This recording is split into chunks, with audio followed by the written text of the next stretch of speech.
So tell me your deepest, darkest secret. Pass. Come on, pass. I want to know. I want you to know. Come on, let's take these in.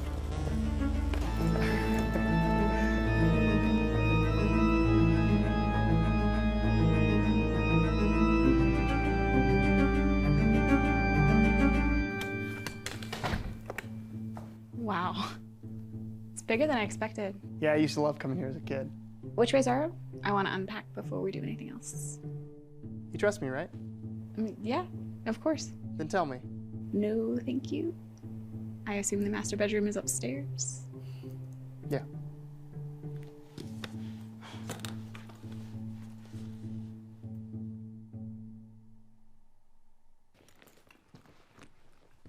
Not gonna happen, big guy. I'll tell you mine if you tell me yours. Final offer. I don't want to know yours. I want us to like each other. Hey, I believe as of Monday, we now love each other. Mm-hmm. And I want to keep it that way. I just figured that if we're ready to go away for a weekend together, that we're ready to tell each other these kinds of things, huh? Oh, yeah? Is that what you just figured? Makes sense to me. I'm sure it does. So let's do it. Let's do it. Let's get heavy. I don't want to get heavy, Michael. I want to nest. This is my favorite part about going away. It is? Mm-hmm. Getting cozy somewhere unfamiliar.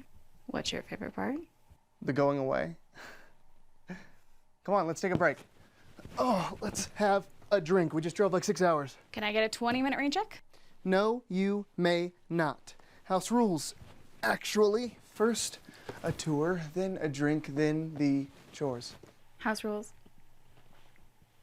10 minutes, then you can show me around. No can do. You are already on the tour. First stop, the master bedroom, where I hope to make a considerable impression. Oh, I see. You brought me up here to seduce me. It's also a house rule to get seduced during your stay, so. Well, I bet that made the family trips pretty awkward. It did. Back here behind you is the back patio. This is the upper balcony. View is killer. Staircase connects these patios on each floor. Back through here is the most luxurious bathroom in the world for all your nose powdering needs and whatnot. Through here are some spare bedrooms, bathroom at the end of the hall.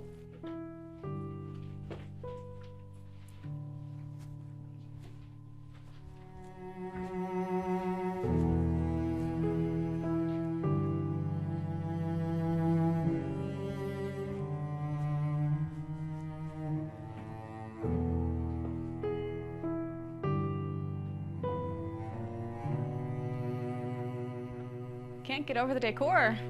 Yeah, grandparents have good taste. Ooh, I'd say. Ah, help yourself.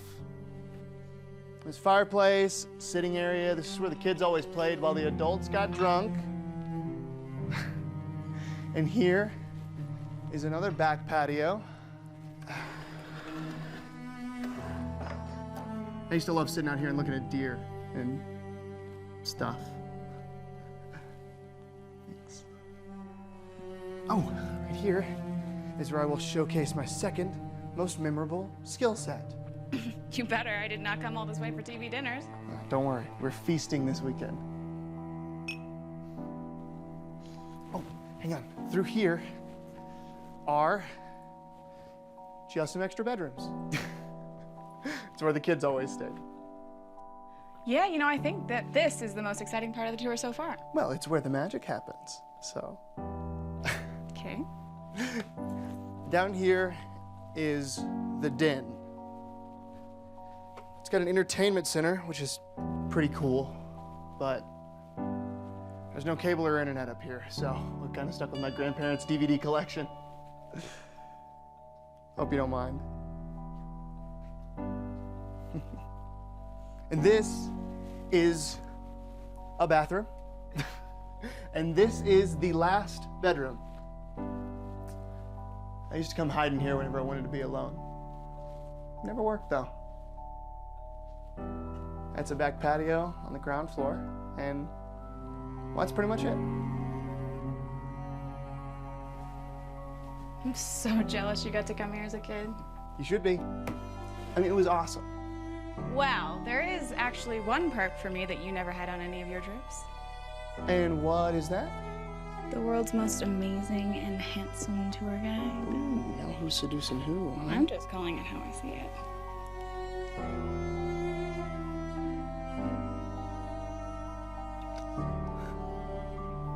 Love.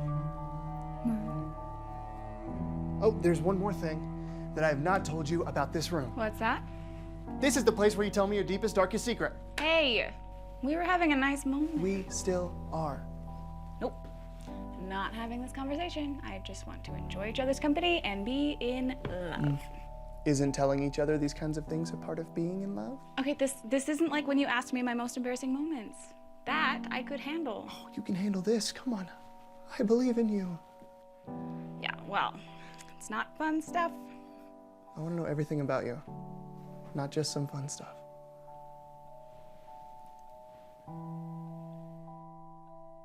Another time? You love me, right? Very much. And you trust me. Yeah. Then what's the holdup? I don't want to, okay? Like, things are going well here. I don't need to give you reasons to rethink this half a day's drive from home. Oh my God. Is what we have so superficial that you think you can tear it up just with one little story? Probably not. Then let's do it. Come on, let's get heavy. Let's get vulnerable. Vulnerable? Yeah. Okay, fine. If it means that much to you. Okay, awesome. So, our last stop on the tour is Gabby's memories. Oh, wait, what's yours? You said that you would tell me yours first. But I said that like 20 minutes ago, so it's not really that big You of a... said. So, I'm cashing in on that offer fair and square. Okay, but you have to promise me that you're gonna tell me after.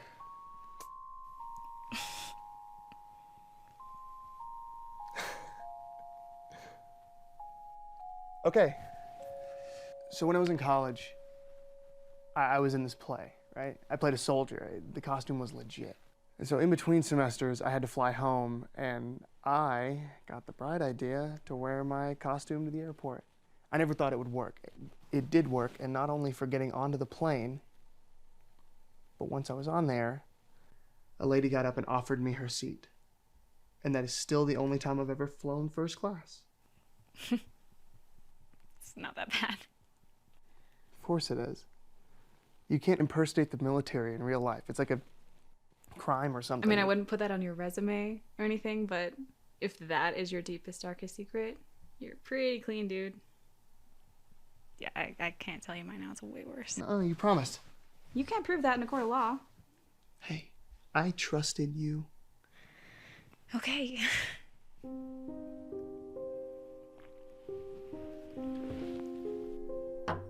So, you remember how I had told you my mom had died unexpectedly a few years back? Sure. Well, wasn't that unexpected? Oh my God, you killed your mom. That is way worse than my story, you're right. You goof. But, I knew she was dying. Well, she told me she was, but I didn't believe her. Yeah, she was a drinker since way before I was born. I'm sure you can fill in the blanks about what that was like. So I left home as soon as possible, moved across the country, tried my best not to have any contact, but every once in a while, she would call me with some melodramatic problem that could only be fixed by me agreeing to see her. This one time she called and said it was cancer. She wanted to apologize to me in person, leave the earth on a high note. It's always bullshit. Always. But this time,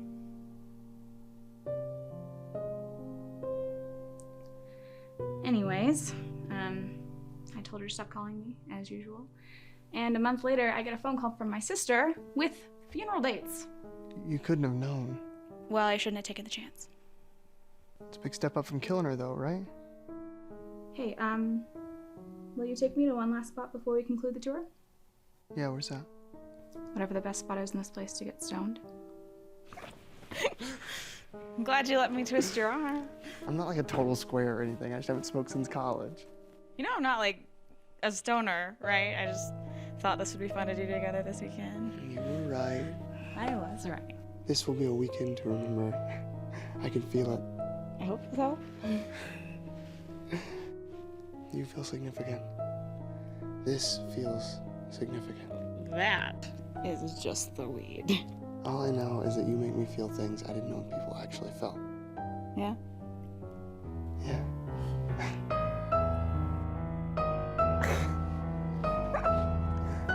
Oh my gosh.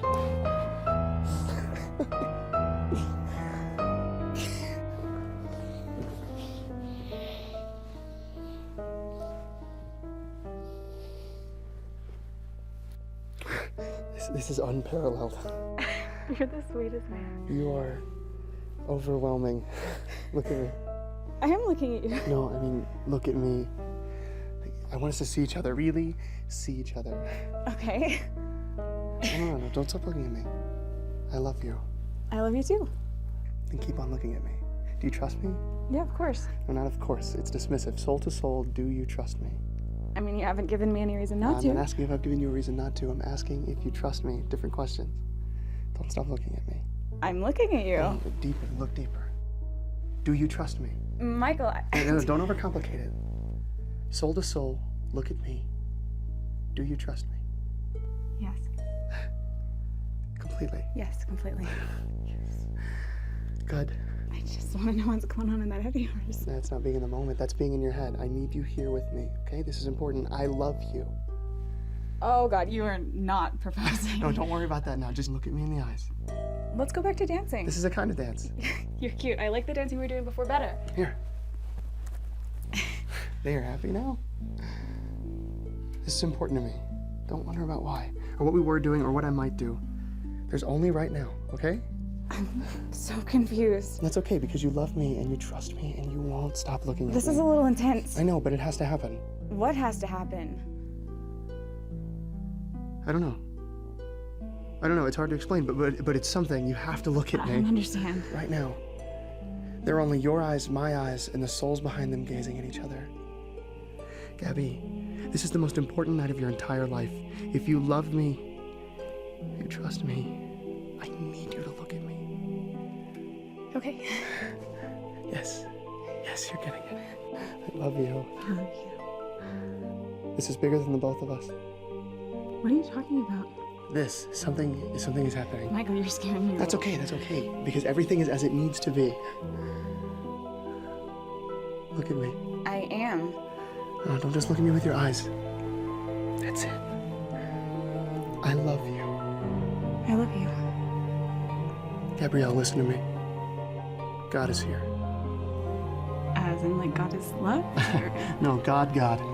The God. I didn't know you were religious. I don't know why I said that. Because he's here. He is here. Okay, I guess God is everywhere if you believe in that sort of thing. No, it's much more specific than that, and he's here right now. Okay, pull it up. Where's he hiding that? Do you not recognize your Lord?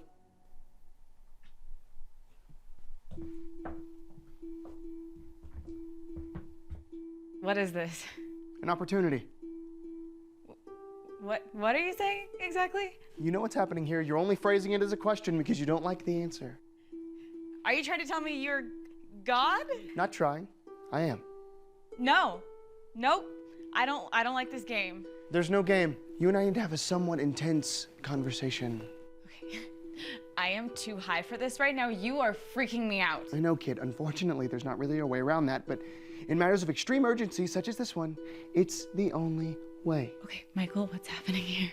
Michael isn't present. This isn't going to be what you want to hear, but it is the truth. There is a God, and right now he's communicating with you through your boyfriend.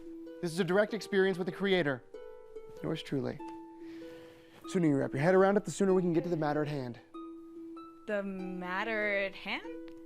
You're in a predicament, Gabrielle. I'm here to help you out of it. Okay, do you have any idea how much you're creeping me out right now? I do, but I need you to give in to the experience. We don't have much time. We have all weekend, so how about you drop this now, and if you still want to play God tomorrow, we will revisit it. I'm the only person you'll ever meet that isn't playing God, actually. Oh, yeah, well, what are you calling what you're doing right now then? I am that I am. Okay, I am gonna go and take a shower, and you are gonna sit down and have a drink. When I get back, we will watch a movie and forget about whatever joke you're trying to make here. Look at me. Does anything in me seem like I'm joking? You are making me seriously uncomfortable.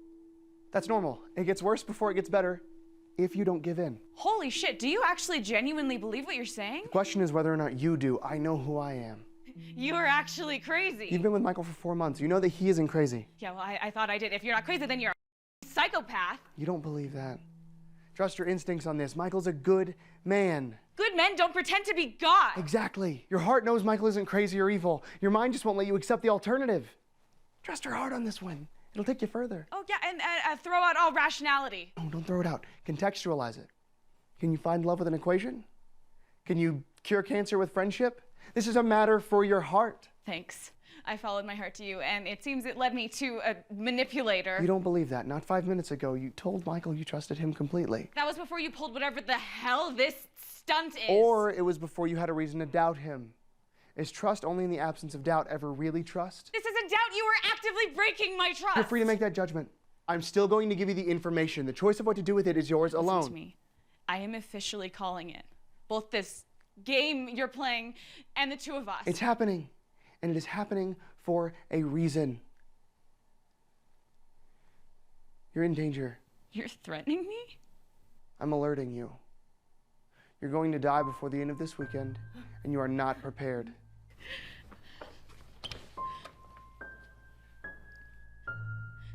You know, you can't do this.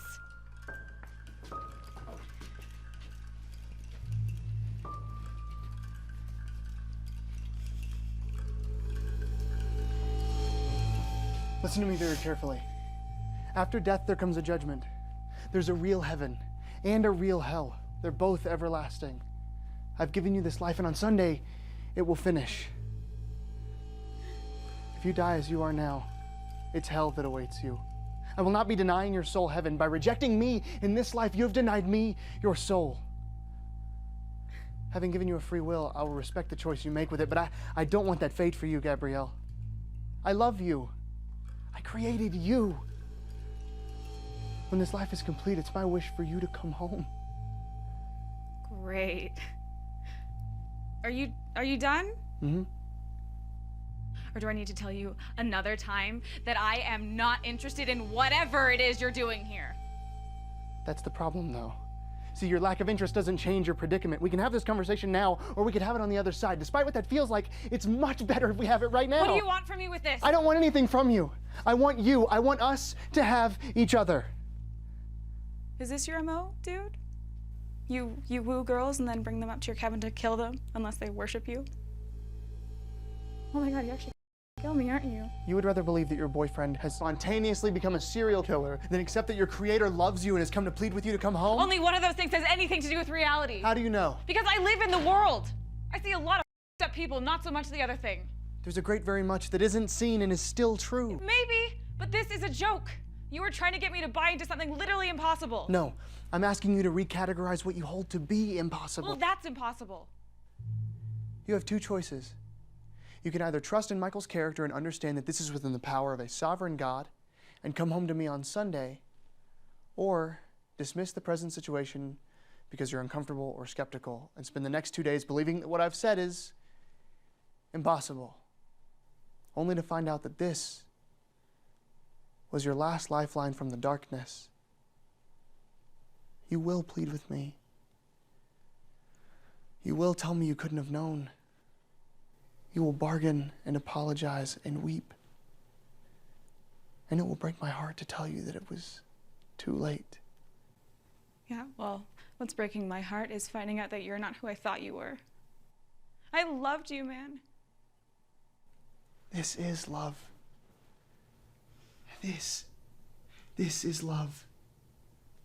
Sooner or later, you'll understand that. I want my boyfriend back.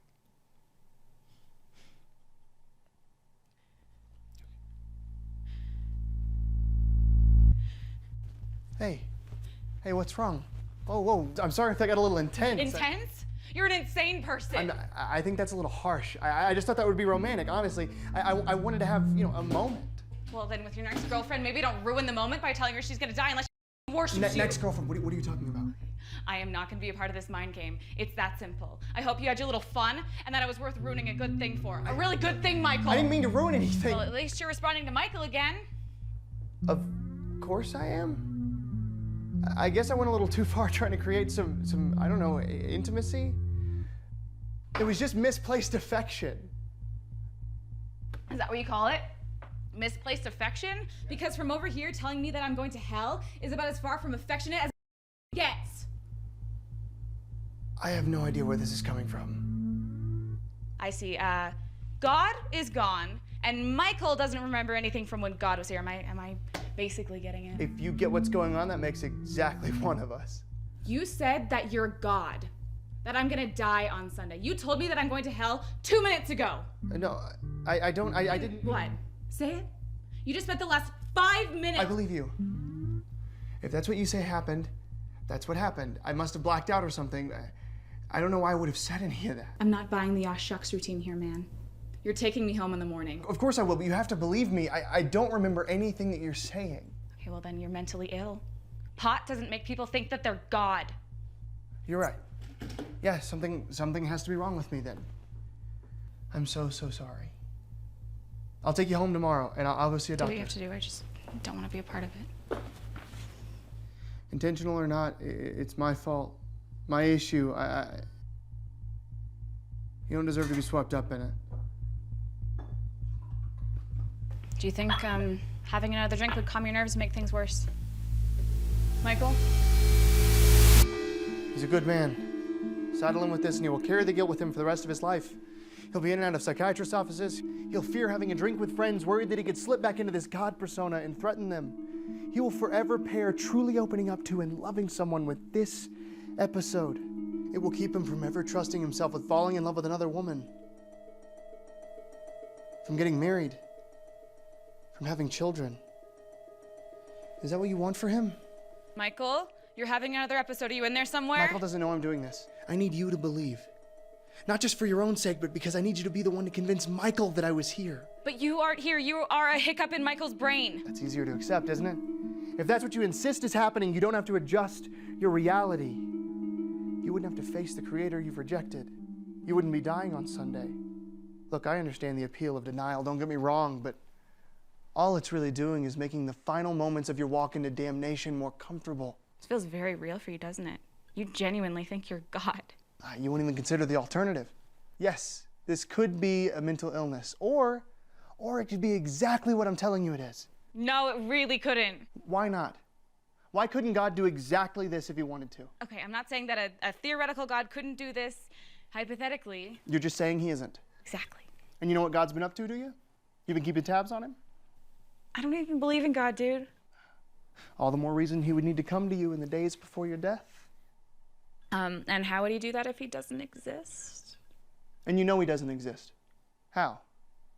How have you managed to determine with such certainty that a being entirely separate from your sphere of perception doesn't exist? Did you manage to check outside your reality from inside and determine that I'm not there? How are you so sure? Because it's ridiculous. If not being ridiculous were a prerequisite for truth, nobody would believe in the platypus. Okay, well, if I could only know a platypus existed by speaking to one through my boyfriend, I would probably be skeptical. Yeah. You know what I think? I think you reject me not because you've scoured through infinity and determined my absence, or because I'm some impossible concept, but because you don't like me. You don't want me to exist because it puts an authority over you, and you don't want to be held accountable for what you do in this life. That's not true. Well, you don't believe in the person standing in front of you, so forgive me if I don't take you as an authority on truth. I know it's true about me. You know it feels true to you. Okay, yeah, well, when we're talking about what I believe, that's the same thing. Great. Then by your logic, if this is a hiccup in Michael's brain, but it feels true to him, that makes it true. God is simultaneously here and not here. He exists and he doesn't. What a world. Obviously, that doesn't make sense. But it's possible, according to your standards. So, what does that tell you? You know, be as clever as you want, this doesn't change the fact that this isn't something that can happen in real life. The fact, you better be sure that that's absolutely true before you go gambling your eternity on it. Well, you're rigging the game, man. There are no absolute truths. Oh. Hey, is it absolutely true that there are no absolute truths? I guess not. Then you could be wrong. There could be absolute truths. Sure, I could be wrong. So you admit you don't know as much as you're insisting. Yeah, maybe I don't, but neither do you. God could know what was absolutely true, though, couldn't he? Yeah, hypothetically, but you aren't God. You already said that if there was a God, he could do this. So why are you still so closed off? If I had to wager a guess, which I don't, I'd say it's because it focuses a spotlight on you. You want Michael to be crazy because then he's the problem here. Are you avoiding this because you know that a moral and just judgment of your entire life would condemn you? Are you shuddering from looking into the face of your mortality because somewhere in you, you know you deserve to go to hell? You know what? Now that I'm thinking about it, I remember hearing that indulging someone's delusions only makes them worse, so I'm not going to engage with you any further. As long as you can fit whatever's happening here into your mental schema of psychosis, you will continue to push me out. You see how that's a problem? As long as God isn't the only possibility for you, you choose the alternative. It doesn't matter if that means turning the image of the man you love into a mental patient or a manipulator. It's better anything else than this truly being me, right? Okay, God. I hear you. You're upset with me. You want to talk to me about it. Why don't we have that conversation tomorrow, okay? Let's all go to bed, get a good night's rest, and we'll talk all about heaven when we wake up. You're never going to want to have this conversation, Gabrielle. You're always going to want to push it away, either by some hollow reason for disbelief or procrastination. You will never want that intimidating moment to be now. I've told you truthfully that on Sunday, at your judgment, we will go through it all. You're going to wish you'd done it now. I understand what you're saying, my lord, but it has been an exhausting day of driving, and I'm still not exactly sober, so I think it would be best for both of us to revisit this when I'm rested. Even if I couldn't see your heart, your tone wouldn't fool a toddler, let alone your creator. You can see my heart? Yes, I know your intentions better than you do. Right, being God and all. Naturally. Well, that raises some obvious questions, doesn't it? Oh, I'd hope so. I've been waiting for you to get on board so you can ask them. No, I'm not getting on board. A real God wouldn't do this. A real God would appear as a floating, talking eyeball, or whatever. That'd be much more convincing. Or, hell, turn my glass into a frog. Then you've got me as your captive audience. All ears. Promise. That isn't that easy, though. Right. Why would it be? It would be an awful shame to offer any proof, I suppose. In a way, yes. Okay, come on. You want me to believe you're God, yeah? That's why you're here? Mm-hmm. Okay, so, go on then. Speak to me in a big, booming voice from the sky. If you can do that, then sure, you're God. If not, then maybe it's you who needs to come to terms with an uncomfortable truth. That you aren't God. You're a product of Michael's brain. I'm the creator of the cosmos and all inside of it, not a part of it. I'm not merely beyond your physical universe, but in another realm of existence entirely. My true essence has no translation here, no comprehensible form. I can only interact with your world by my pressing up against the boundaries of your reality. You have to be the one to sense me on the other side. If I shouted at you, you wouldn't hear me any more than the characters on your television screen could hear you hollering up against the glass. I speak through your world, not into it, every day, into every single one of you. I'm not Charlton Heston booming down from the sky. I'm your intuition. I'm the overheard conversations of strangers, sudden sparks of insight. Have you ever had a particularly meaningful fortune cookie? Nearly everything that you experience is my half of a lifelong, ongoing conversation between the two of us. And right now, because of the urgency of your circumstances, I've come to you this way, as directly and obviously as our distance allows. It's good, man. It's good. It's a little convenient, though, isn't it? Your hands are tied from doing the one thing that will prove your story. Can a video game programmer jump into his software and introduce himself to his characters? Can he walk around moving the ones and zeros with his bare hands? Or must he change the code from his dwelling space outside of the hardware? That doesn't mean the programmer doesn't exist. It just means that he doesn't interact with the data the same way that he does the physical world. And I don't interact with the physical world the same way that I do the spiritual. So change the code then. Delete the couch from this living room. I don't operate in the way you're asking me to. But that doesn't mean that I do nothing. I'm constantly at work in this world. My arms are chance and happenstance. My voice is synchronicity. But as I work within natural laws, you can dismiss everything that I do here as a coincidence or a natural phenomena or, in this case, mental illness. Yeah, well, if you were God, you would know how this looks to me. I know exactly what you're feeling. You're lying to yourself. I think I know my own mind. You can know your own mind when it's convenient for you, but Michael's lost his when it isn't. The truth here is that you have no knowledge and two choices. If you were in a situation with a mentally ill person, it could look like this, sure, but if what I've told you is true, and the sovereign and living God has given you a personal audience, it too would look exactly like this.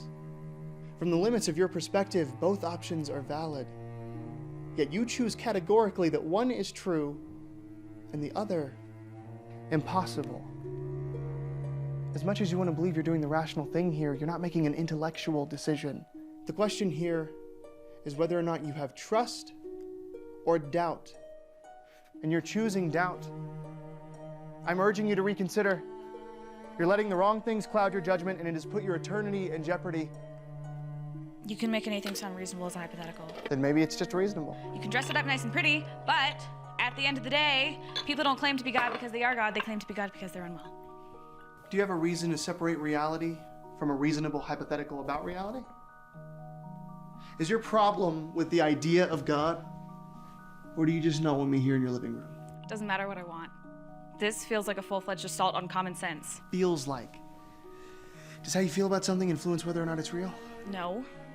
But in this case, it's just plainly and obviously not true. And that is absolutely true. Yes. Hey, didn't you say earlier that there were no absolute truths? I think it's true at least. You think so, but you can't know so. So why assert that your belief is reality? All I know is my own truth, okay? I've managed to figure out what seems true, what seems moral and immoral, and I live by that. So you've made yourself God.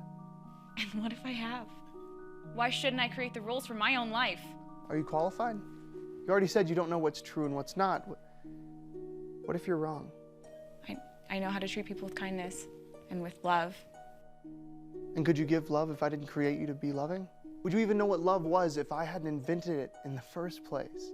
You're borrowing from me. How are you a better judge of morality than the one who invented good? I'm trying as hard as I can. And I'm telling you, you don't have to try so hard. Not being God isn't denying you privileges. It's a kindness. Defining reality, discerning absolutes. These aren't your burdens to carry. Your role is to enjoy them. I don't know how I would even begin to accept that. You start by admitting you don't know that what I've told you isn't true. Because I can promise you, you don't. The world is a far stranger place than you're giving it credit for. Uncertainty is good, but admission of uncertainty is better. I can work with that. You're not going to have the answers you want about this in this life. The only way you can know these things is if I tell them to you, so trust what's being revealed to you right now. I can't do that. And you'll feel that way tomorrow, too. I'm sure I will. Well, as I've said, you're free to make that choice. It's just much easier if we talk about this now than on Judgment Day. I can't let you walk obliviously into the fire. But if you do so with your eyes wide open, I will respect the choice you make with the free will that I gave you. I feel like I have my eyes wide open at all. I'm stumbling around blind, if anything. And here I am telling you that I see clearly and to follow my voice. Well, how do I know that you can actually see if you don't prove it? You can't. You have to trust me. You've run from me your whole life, and I've let you. Because there was always tomorrow. And tomorrow you could come back. But now there's precisely one more tomorrow. That's it. And I really, really don't want to lose you.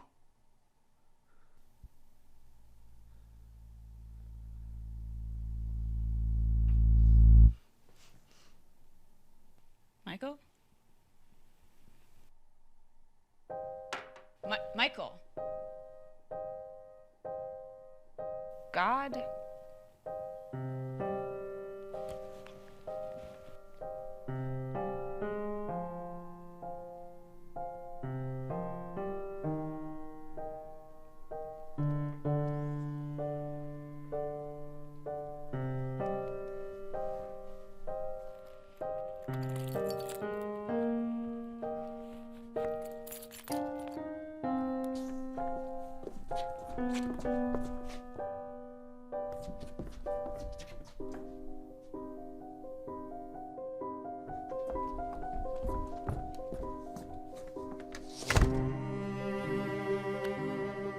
Wake up. You piece of shit. What is this? Huh? Are you gonna kill me? You gonna kill me? What the hell? You didn't even finish the drink!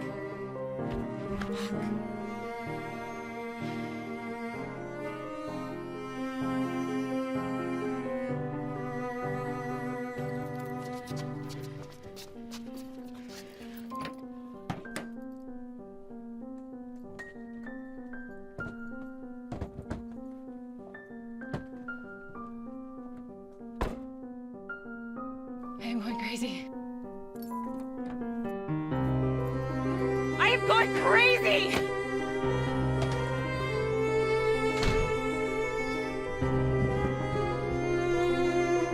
You better just be sick.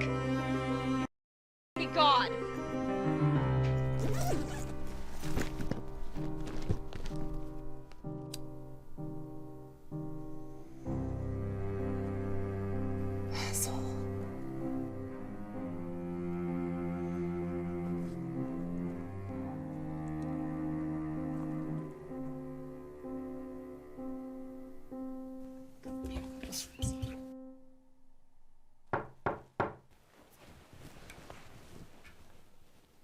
Hey,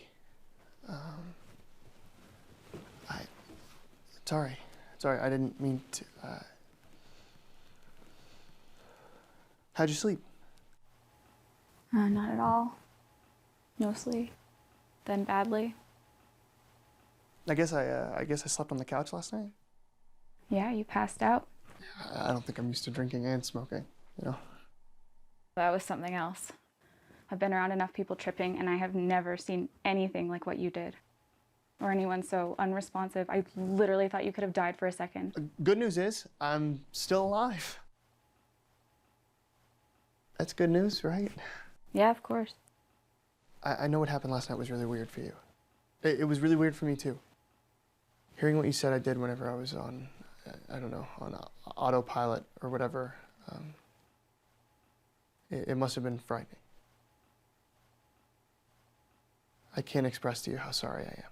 Well, you did it again. We were having a normal conversation, and you flipped right back into it. I did? I promised I would never do anything intentionally to scare you. I don't know if there's anything I can say to smooth this over, or if this is just ruined now because of me, but I want you to know that these past few months have been wonderful.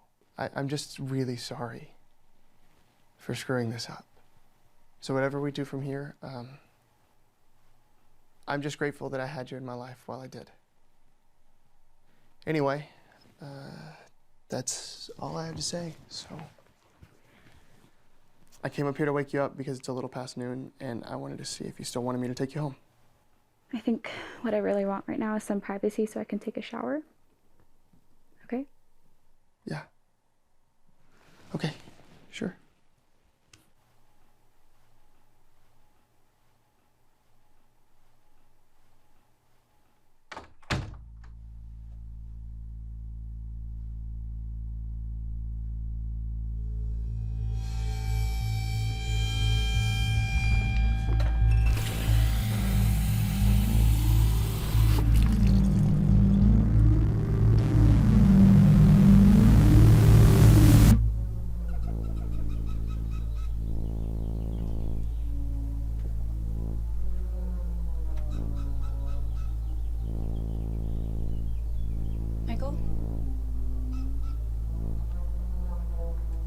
Michael. Sorry. A million miles away. You showered fast. Listen, how you treated me last night was beyond inappropriate. I know, you're right. Please just let me say this.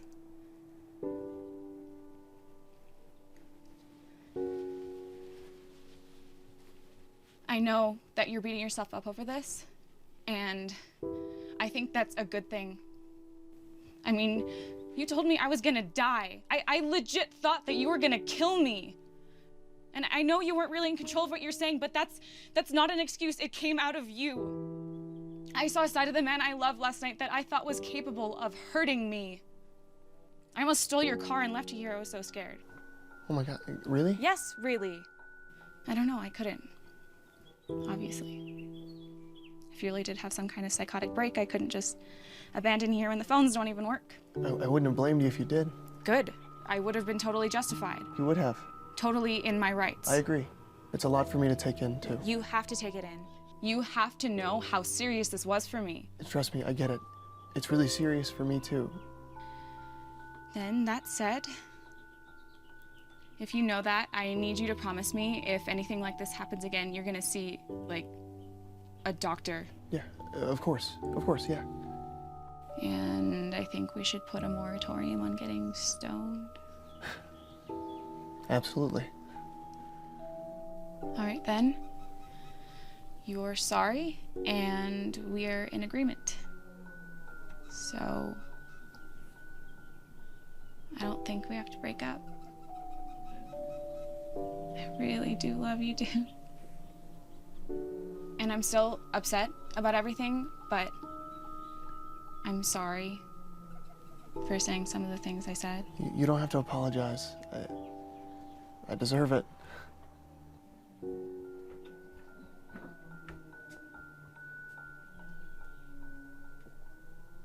I love you. Yeah. Let's just try and put this behind us for the next couple days. Yeah? Yeah. Gladly. Woo!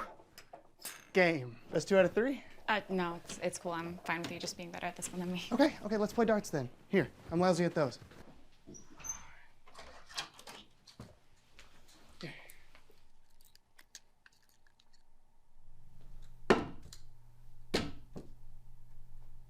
Okay, hang on, let me show you. Here.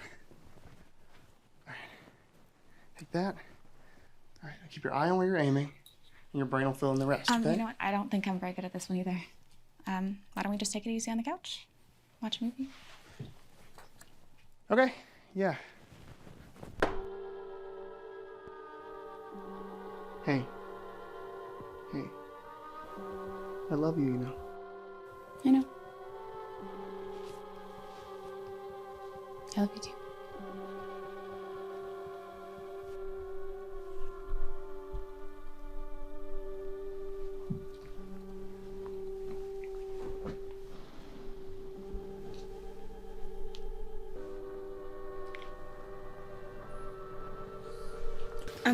You know, I could use a drink, actually.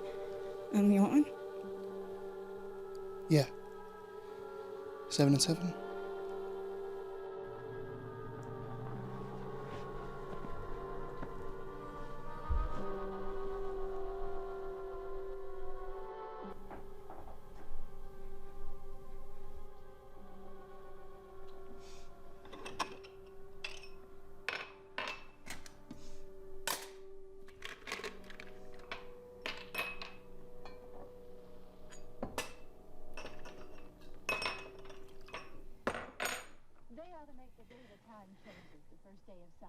What? Well, they say the clock is still light.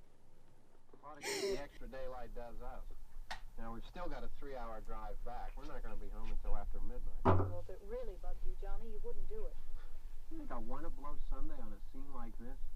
You know, I figure we're either going to have to move Mother out here or move the grave. I broke us, didn't I? She can't make a trip like this. No, So that she can. I don't think so. Candy left. I don't know. I just No. don't feel quite right yet. We still remember. I don't. You know, It's okay, I isn't don't it? even remember what the man Yeah. looks like. Johnny, it takes That's okay. 5 minutes. I get it. Yeah, 5 minutes to put the wreath on the grave and 6 hours to drive back and forth. I was thinking, maybe this weekend just got a little too weird to salvage. Maybe we should just go home and try again another time. Is that what you want? Yeah, okay. Okay, then let's go pack the car.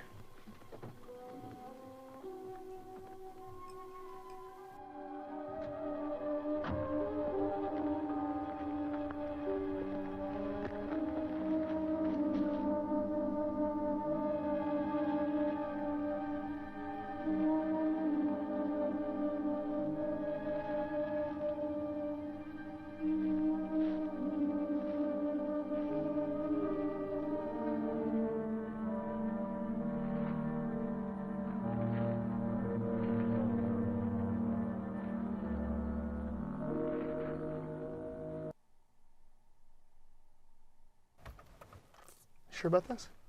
I don't want to break up. I just don't think I'm gonna feel okay enough to have a good time this weekend. Yeah, sure. Thanks.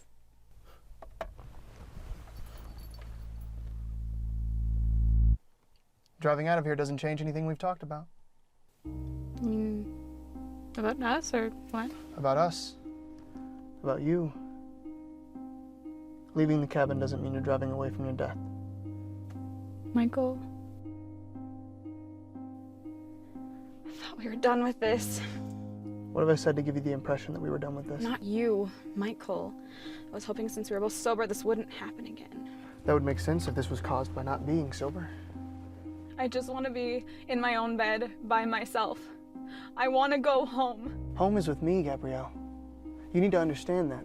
You want comfort. You want security. I'm the source of all of those things. I know you want me. You love me. All you have to do is recognize me. I can't do this right now. Bring Michael back. I want to go home. That's where I'm trying to take you. So come. Come to the source of all joy, of all novelty and humor, of all rest and contentedness. Come to the source of all kinship and life. Come to the Spirit of God. Yes. I'm only here because our hearts long for each other. If you drive away from this place where I have approached you plainly, you're driving away from your Lord. You're making a choice. But since this decision is irreversible, you need to know what that truly means. You have a misconception about hell. It's not a punishment. It's a consequence. In this life, you are a small rowboat, adrift in the ocean without a map. I am an ocean liner pulling up alongside you and telling you I'm headed where you need to go. You have a choice. Either hitch your boat to mine and let me take you there, or push off from me and drift away. Life may be temporary, but you, Gabrielle, are eternal, made in my eternal image. Do you understand what happens if you push yourself off from me and all that I am? The most gentle push away from my ship may not get you very far after just a few hours or even a few days, but over eternity, infinitely far and farther yet. If you choose to rid yourself of me, you lose all of me. That fear you have now, that cornered feeling, you still have hope that this will end. Think of how you'll feel on your first step of that eternal walk into hell. The fear, the desperation with no hope of reversal. Only the certainty that the terror and anguish will become worse.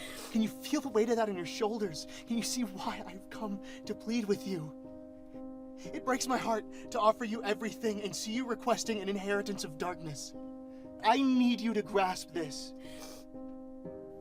You will be denying the divine image that I have placed within you that separates you from any other animal. You will feel only the primal fear of being prey. As your creator, your father, do you think I want to see you drift through the everlasting, knowing that with every moment of agony, every gnash of your teeth, every hunger pang, every shallow gasp for toxic air, every yearn for a drop of water, every longing for even another soul to commiserate with, you are no closer to any semblance of relief. Imagine living a trillion years and being no closer than when you got there. The remorse that you could have avoided it all with one conversation. This conversation never leaves.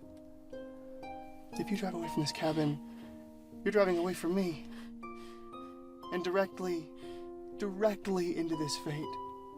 I've come to rescue you. I've come here to save you.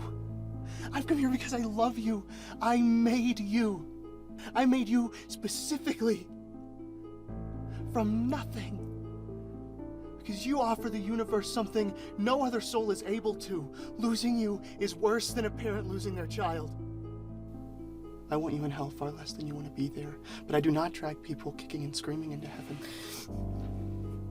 Paradise is an opt-in system. And you opt in by placing your trust in me. Hitching your boat to mine. It's free. It's right there for the taking if you just take it. I've implored you, but I will not demand you. It is and must be your choice.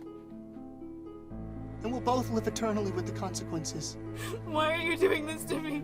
This is not to terrify you, though I know it does. We find ourselves in an airplane that I know is going to crash, and I'm begging you to put on a parachute, but you don't believe you need one. The most merciful thing that I can do right now is hang you by your legs outside of the plane and show you the drop you're facing. Maybe then you'll see why you need the parachute. Everything I've told you is what you get without me. Not desiring hell is enough to know you desire heaven. And desiring heaven is enough to know that you desire me.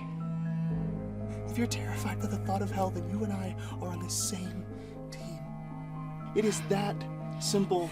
I hate this. What's the loving thing to do when someone is denying their own self-destructive behavior? Doesn't an intervention provide help for an alcoholic?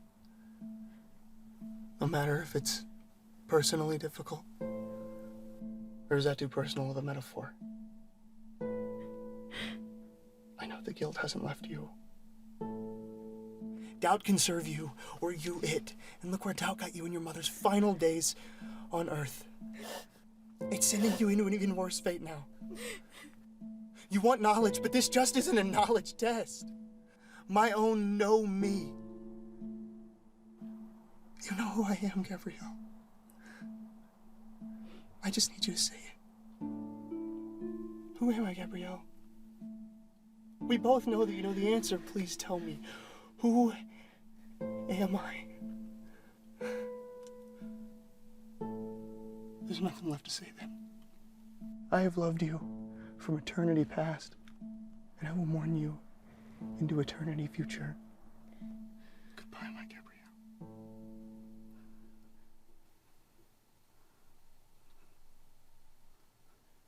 It's okay. I'll have you home in like 6 hours, and don't worry about calling me or anything until you're ready.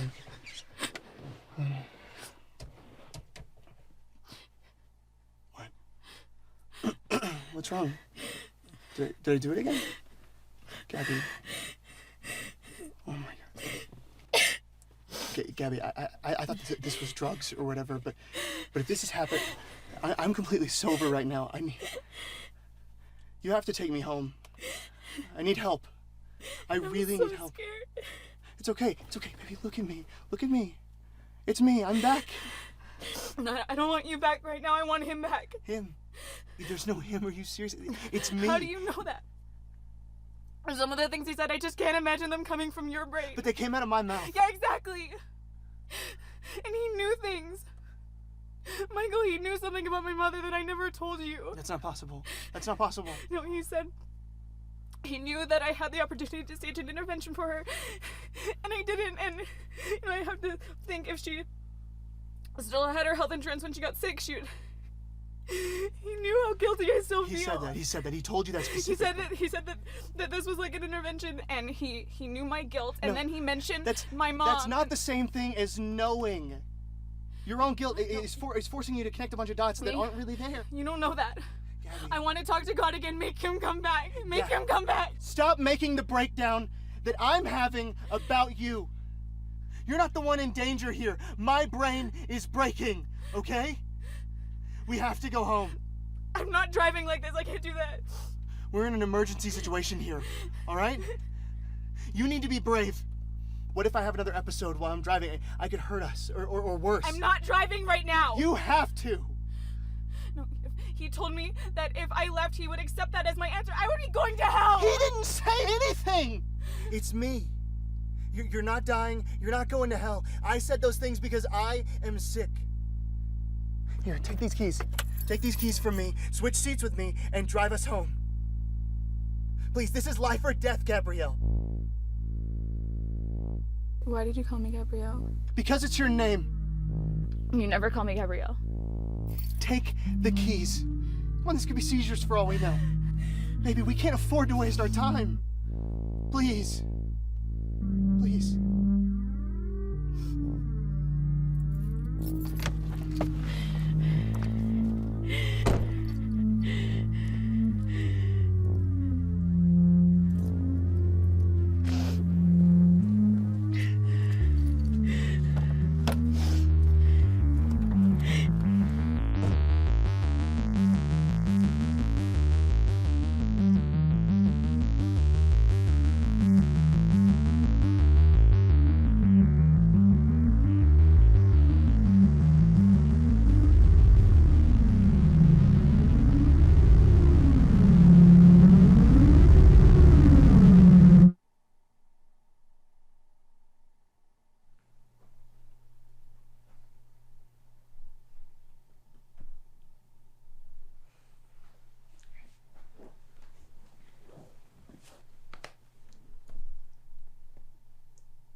Okay,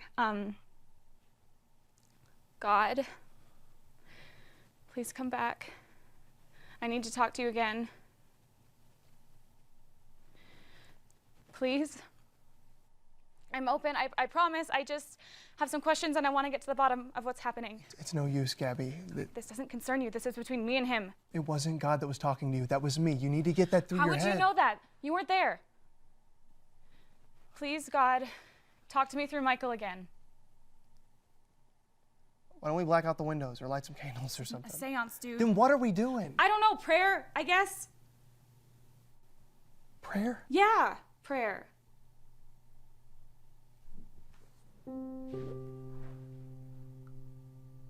Prayer.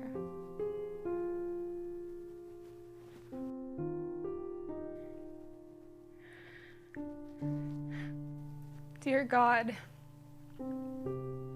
if there is a God, I know you can hear me right now. I don't know what's going on with Michael. I just don't. But if I do have a creator, and if I have any obligation to you, I want to know. And if I'm in a dangerous situation and you can get me out of it, then I need your help. I am little, and you are big.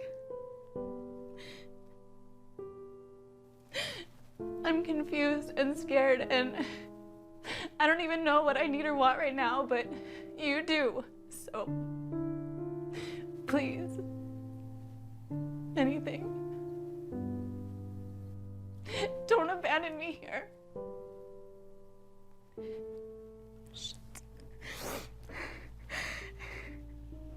Did anything happen? Did I do it again? See? It's not real. If God was talking to you through me, why wouldn't he answer that? I don't know. Maybe it's too late. Maybe the car is my last chance and I blew it. Maybe I'm damned. Let's just go home. This is all gonna be a bad memory, all right? No, if this is really happening, then driving home finalizes it. As long as we're here, there's hope. Okay. Let me make you some dinner.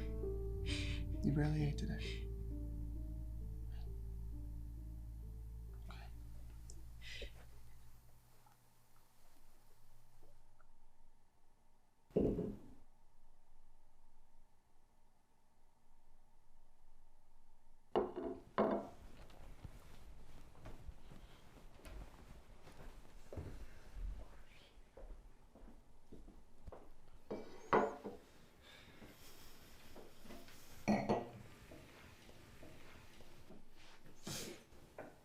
love you. Don't forget that, okay? Yeah. I love you too. Probably won't be the most exciting part of the weekend anymore, but this does happen to be my specialty. Try to eat something. You need it, and it's delicious, if I may say so myself. Come on, it's not that horrid, is it? No, just occurred to me that this could be my last meal. Am I going crazy? I hate seeing you like this. Hey, look where you are. You're with me, okay? You're safe here. I'm not gonna let anything hurt you. We could crash driving home on Sunday for all I know. Then let's call off work and go back on Monday. I won't let anything happen to you. I promise. You're sweet. You are, but this is bigger than you. It really isn't. It is me. I'm the one who put this fear into you. Okay, I find it more concerning that you're fighting so hard to tell me that nothing's really happening. You know, if you were screwing with me, you'd just let me believe it. Or the more likely option that I have some sort of psychosis. Yeah, well then your psychosis does a convincing God impression.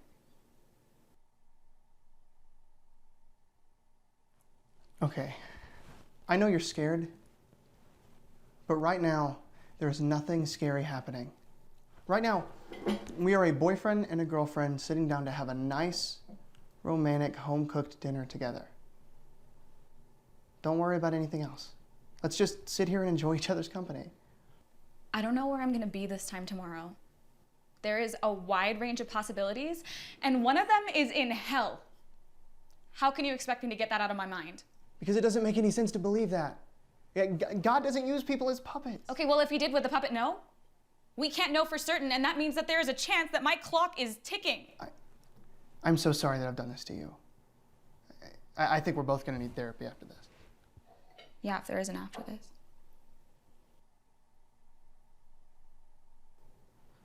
You like the wine? Yeah? Me too.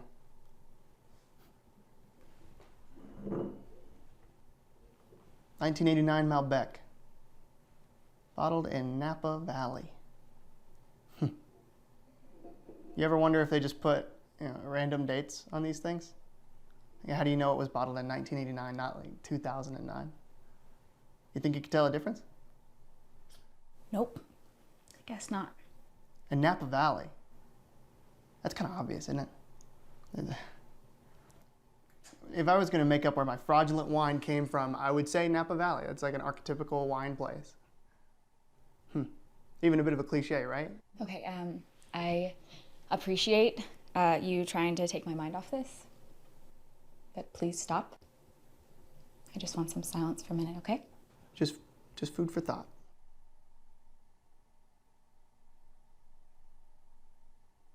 Think this stuff could be bootleg bathtub wine? I'm not worried about it. I'm sure there's some kind of regulation in place that keeps people from just lying about what they're selling like that, okay? Yeah. You're sure about that, though? How are you so sure? What do you mean? You said, I'm sure there is, not maybe there is. How do you know? Do you know there are regulations in place, or do you just trust that what the bottle says is true? I don't know. Yet you believe it.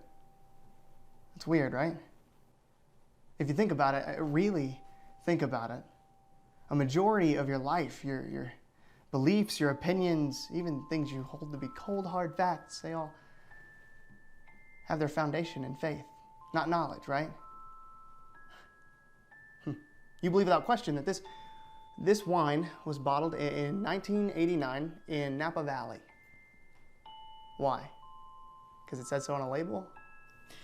You haven't checked, you don't know. But you believe it. You trust authority for big stuff, like the sun is 93 million miles away. You see that in a textbook. You have no trouble believing it at all. From the littlest things to the largest foundations of your core beliefs are about reality.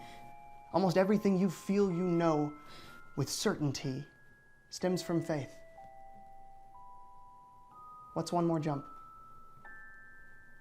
I'm asking you to trust my answer to the biggest question because you trust that I'm the highest authority. There's another reason why I don't communicate with human beings against the boundaries of their reality while they're still in their lifetime. I'm not concerned with whether or not you believe in me. I want to know whether or not you trust me.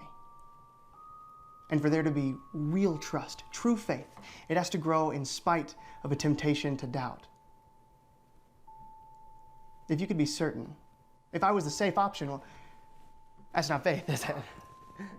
It's practicality. Yep, just like I suspected, that is crap wine from outside Pittsburgh. Who am I, Gabrielle? Who am I? God. The one and only. And what does that make you? A child of God. My daughter. You didn't leave. Why didn't you answer me when I called out to you? I was desperate. It wasn't the right time. Why does it always have to be your time? Yeah, if you really loved me, then why not come when I needed you? My time is your time. But by effectiveness, not need. Mysterious ways. I need some air.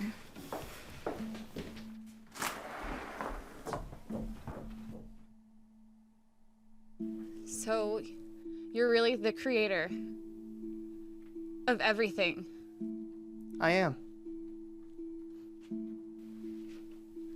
Of me? You created me. Well, you're a part of everything, aren't you?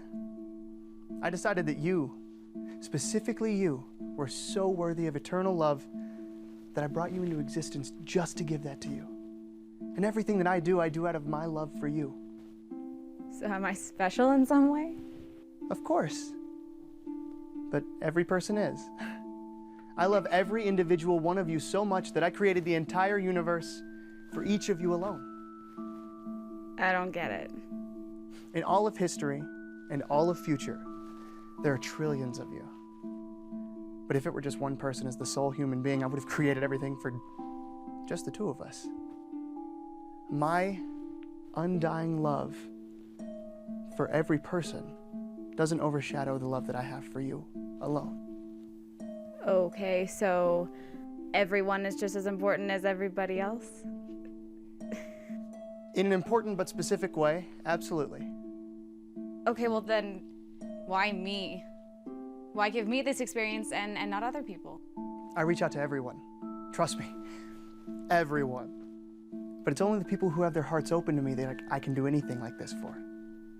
It's not just who wants, it's who yearns, and you did. You loved me. You just didn't know me. I wanted you? I told you to your face I thought you were a psychopath. I didn't believe you. But you kept talking to me. Your heart wanted it to be true, but your mind just wouldn't let you accept it. Your heart matters. That stuff matters. I can't believe this is happening. No, but you do, don't you? Yeah. It's just a little intense. I mean, God. Shit, sorry. You think that's something I haven't heard before? Don't censor yourself. I know your intentions. I want you to be honest with me. Promise not to smite me or anything. Oh, you've made so much progress today. You think I'd really throw that all away and smite you now? I mean, I don't know. I don't know how you work. A few hours ago, you're gonna send me to hell. How do I know you won't get fed up and just do it? Because I don't want you to go there. And I don't get fed up. Patience is sort of part of the whole God gig. Okay, so what do I still have to do? Am I good? Am I going to heaven? Well, you've gotten over the first hurdle. You believe me. Now you have to trust me. Okay, fine, I trust you. Your heart has to trust me. Like I said, these things matter. I do. I said I trust you. Going to heaven isn't a matter of saying some magic words. You believe me, but you don't trust me. When the plane's going down, you have to believe in a parachute to know that it's there, but you have to trust it to put it on. When you're falling towards Earth, do you think that your belief in the idea of a parachute is enough to save you? Or do you have to trust it so completely that you put it on? You have to trust me. You've got to put me on. I don't know how to make my heart trust you. That doesn't even sound like a real thing. Of course it is. Here, hold out your pinky. You know what this is, don't you? A pinky promise? Yes. It is among the purest representations of trust that you have. You don't know, but you have a pinky promise. That means something. It's honored. Here. This is what I'm offering you. A pinky promise of the reality of the situation, of my character, of your destiny. You can't know, but you can accept my pinky promise as you've accepted Michael's before. Yeah, but that's different. I know Michael. I'm just meeting you. Oh no, you're just recognizing me. You fell in love with Michael. Why? I don't know, I just did. Tell me what you love about him. He's gentle, funny, intimidatingly intelligent. He's caring. Well, not to brag, but you're looking at the inventor of those things. People are only able to be gentle or funny or caring or kind or intelligent because they're made in the image of, well, you're looking at him. When you fell in love with Michael for the things that reflect me, you fell in love with me. You just didn't know it yet. That's how I know you're mine. Your heart wants me. So how can I get it to trust you? You could start by being honest about why you don't. Well, I don't know that I don't. Yes, you do. But you have to say that out loud, and you have to say it to me. That's how we work through this. You're anxious about putting it out there because you think that saying something will make me upset or telling me will make me withdraw. You think if you say it, it could damn you. You need to grab hold of two things. First, there isn't anything you can tell me that I don't already know. It's not a secret just because you haven't said it out loud. It is a festering wound. When you bring it to me, you're giving it air. What you're not doing is providing me with new information. I know it already, and I love you still. And second, there's nothing you can do to change the way that I feel about you. Unconditional love isn't a dull platitude. Unconditional has a real meaning here. Without conditions, even if it's harmful or even if you do something to upset me.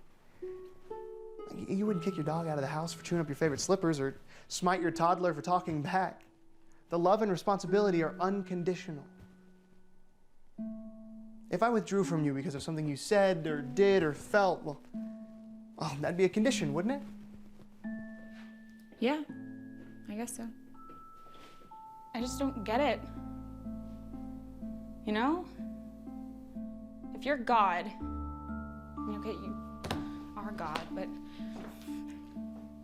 if there's a God, then I just don't get it. I mean, you told me why you're not obvious, but you still left us alone with a lot of shit, with evil.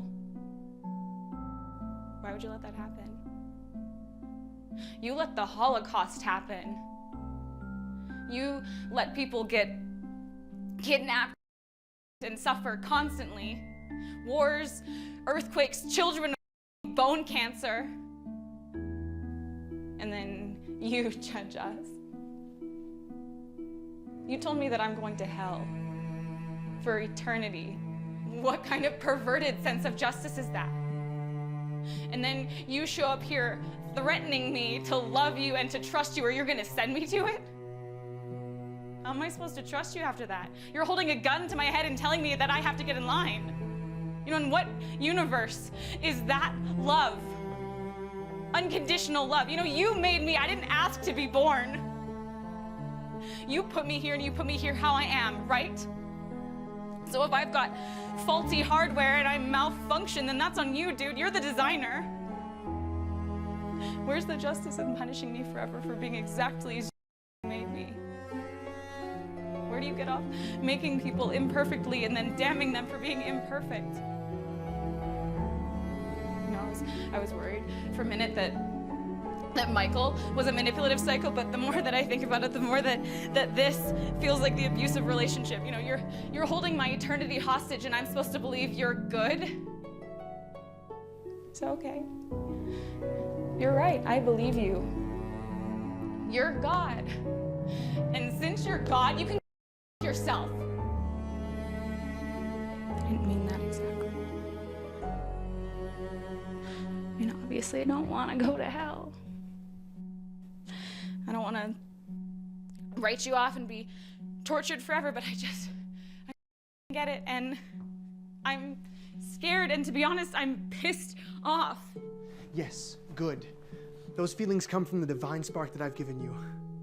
You're right to be upset that anybody at all is in hell, because you know that they have value. You know that when things are wrong and people are hurt, that's not right.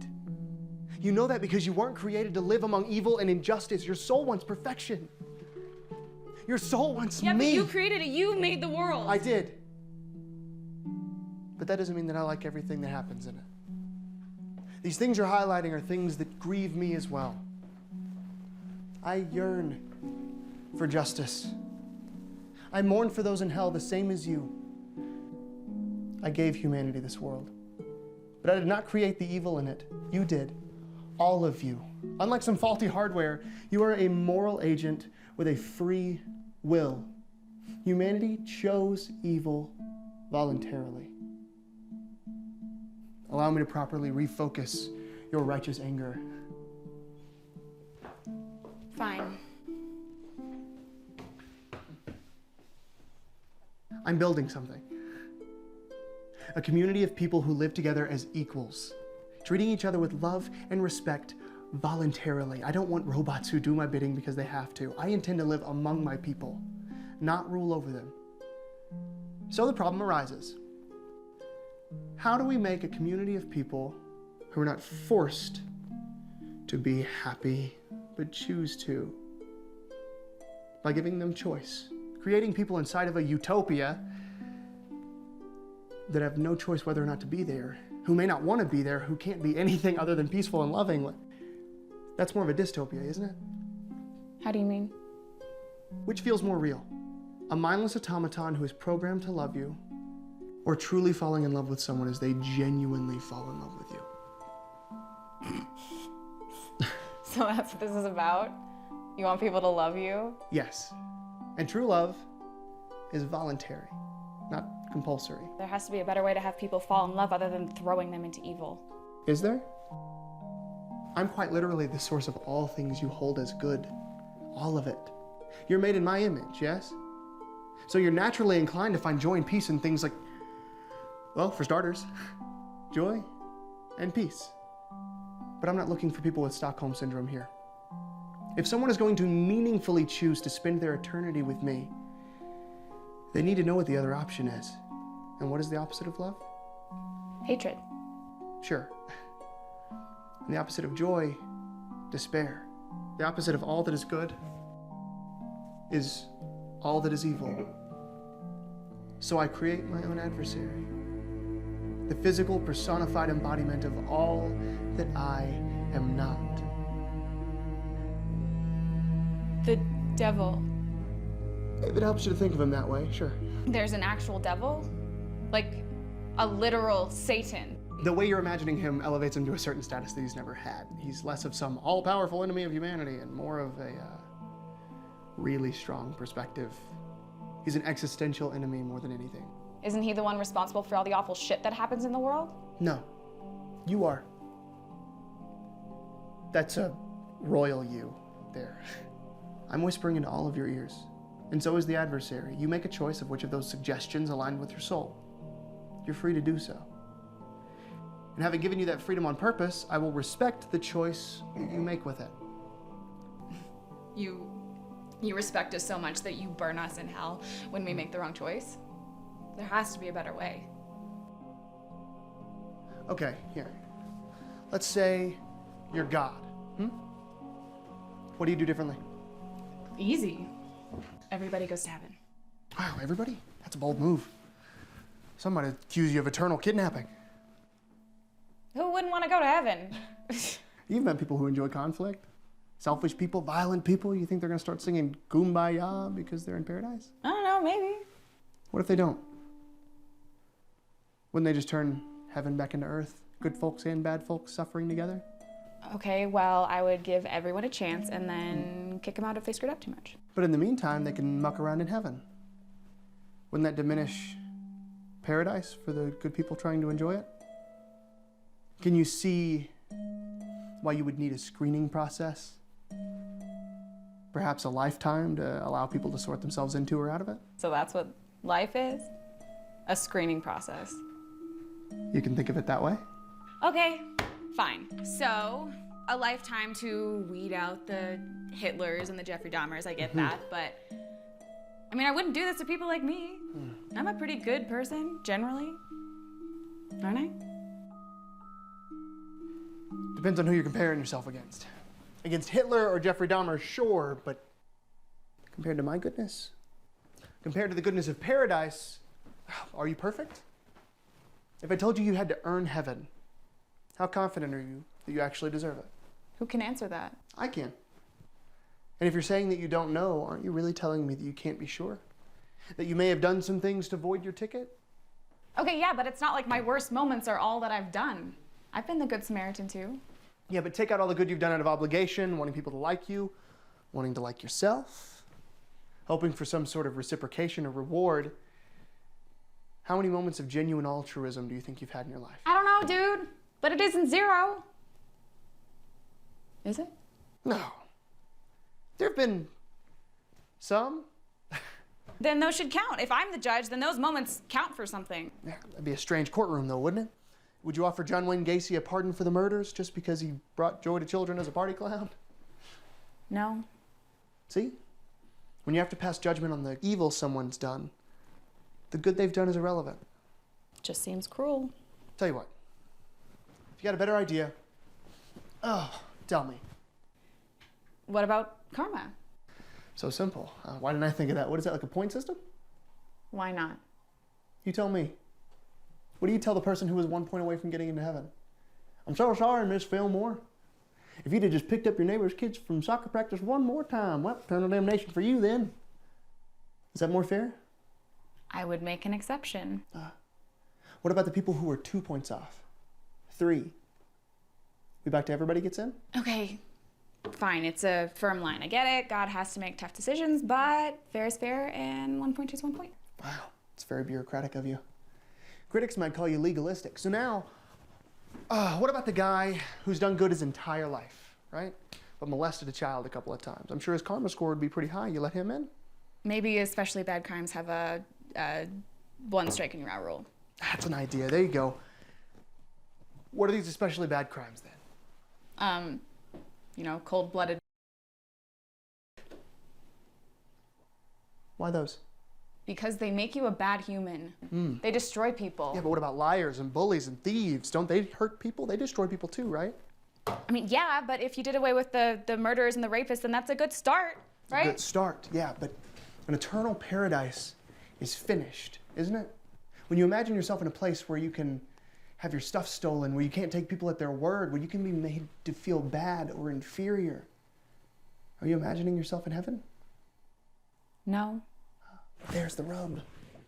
We want an eternal place of perfect goodness. Any bit of evil destroys what we're working towards. But that would mean that telling a lie and murder are equal. I never said they were equal. Think about a deck of cards. Would anybody say that a king and a 3 are equal? Of course not. What happens if we build a house of cards? Any card removed from that delicate tower and it'll collapse. It doesn't matter if that's a king or a 3. Okay. This is just making it sound impossible to judge a person's moral choices fairly. Oh, it's possible. It's just really bleak. If I judged you all fairly, no one would get in. I'd be alone in paradise. I may as well have not created anything. Trust me, you don't want my fairness. You want my mercy. You said that life was a screening process, yeah? A test? I did. So, Then what's the point if everyone fails? What are you doing here?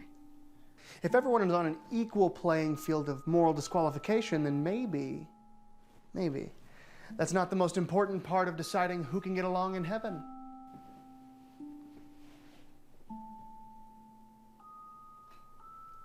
It's not a moral test. Bingo. Okay, well then, what about all the people who spend their lives trying to be good? It just doesn't matter? Practically speaking, it matters a great deal. It makes the world a better place. But nobody chooses to be that way 100% of the time. Or for the right motives, at least not in a way that could allow someone to earn heaven. Even little things, like hiding a smoking habit, come from a heart that deceives. Wait, you know I smoke? Does Michael know I smoke? Nope. Then why didn't you just start there if you wanted me to believe it this whole time? You would have assumed Michael smelled it on your clothes. You trust me or doubt me first. Then you block out what doesn't fit. That seems so petty though. I mean, I'm damned because I'm not vocal about my vices.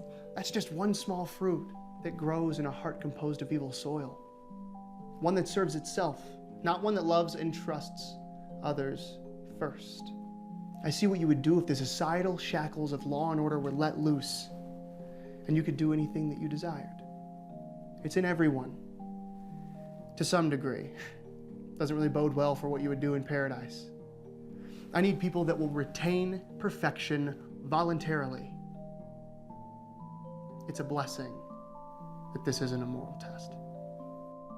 You let terrible, evil things happen to us and then you just take the ones who suck up to you into heaven. That's some Job shit. If anything, you're all like Adam and Eve. Remember them, don't you? You damned all of humanity because they ate an apple. That's not exactly the point of that illustration. You have any more ideas on how to restructure my universe, or you got time for a quick story? Go ahead.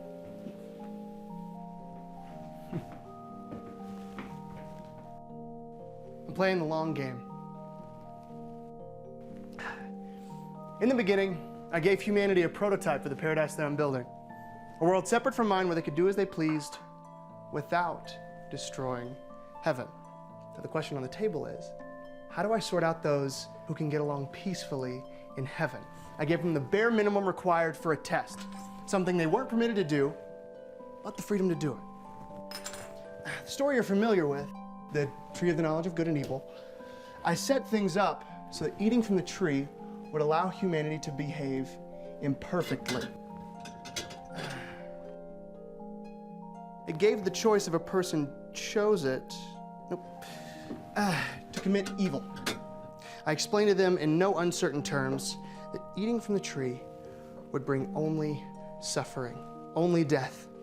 It wasn't a moral test since, well, eating from the tree would have awakened the capacity for there to be morality in the first place anyway. It was a test of whether or not my people trusted me. It could have been anything. The point was, if they trusted me and no one ate, no evil would enter the world. No suffering. Trust isn't trust unless it is given in spite of a reason to doubt. So I gave the adversary a voice in the garden. He told them I could be lying. He said, "Seek certainty over trusting my word." And that's what they did. You'd hope it wouldn't be the first people. You know, maybe we get a few generations in before it all falls apart, but right away, cards collapsed. And as a result, all of their descendants, you, are imperfect and broken. You could have paradise back tomorrow if you all collectively chose it, but there are none among you who truly do. You can all choose evil, and at some point, you at least dip your toes into its waters.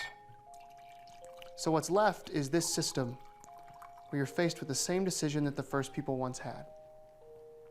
Do you trust the voice of faith? Or the voice of doubt? It still doesn't seem fair. I mean, Adam and Eve didn't have to guess whether or not you even existed. That clearly didn't help, did it? They still ate. The test remains the same as long as there are equal voices of trust and doubt. Okay. I'll bite. Unfortunate choice of words. I meant figuratively. Ah, carry on then. So, you take the ones who trust you into paradise. Yep. I get that. But if we're all evil anyway, how come we don't heaven right back up once we get there? I restore your shattered perfection after you die. I give you the same choice the first people once had, to choose to be perfect. By making up heaven of those people who trust me, I've decided for the ones who wouldn't eat from the tree. People who will keep within the boundaries of goodness that I've set because they trust me when I say certain things will only unleash suffering. The rules aren't just there so I can exert my authority. Okay, fine. So you get your perfect kingdom one day. But in the meantime, it's pain. You make us look into the face of evil. You watch us starve and contract disease, die violent deaths, and yet you continue to put us here. And then at the end of it, not even everyone gets into heaven. So no matter your reasoning, you gave us suffering. How does that not make you a monster? If your child has leukemia, are you a monster for putting them through chemotherapy? Is the doctor? No. What if there isn't a 100% success rate in healing them? Then are they monsters? No. So sometimes, is suffering necessary to get from unhealthy to healthy? Do you sometimes have to subject yourself or someone that you love to temporary suffering, maybe only on the hope of a chance at a long-term benefit? Maybe. Yeah. Mm-hmm. Okay, but then what about things like earthquakes and wildfires and hurricanes? Are you gonna pin that on human morality? Are you grieving that the world isn't as it's supposed to be? Me too. We both know that perfection is the standard. We're offended when that's violated, aren't we? When humanity decided to cut itself off from me, I stopped micromanaging your world. Without my divine nature, natural processes can do damage. Can't always be 72 degrees and sunny.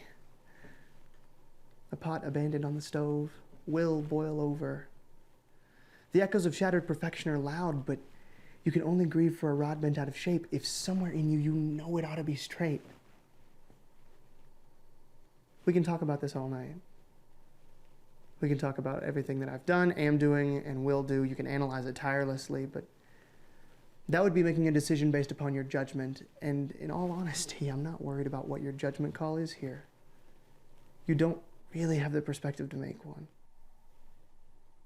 What I'm wondering is, do you trust me? How can I? How can I trust a person and a plan with so much darkness? The same way that a mother trusts that the pain of childbirth is worth the bringing in of new life. I cannot build this without labor pains. But I've determined that this is the best possible scenario to craft the best possible reality. Okay, but why does the best possible reality have to have a hell in it? Yours wouldn't, huh? No. I couldn't torture people for eternity and then feel like I had the moral high ground. I am the source of all that is good. When someone decides they don't want me, I give their eternal soul its own place after death without me, as they've desired. What do you think a place devoid of all goodness is like? Torture.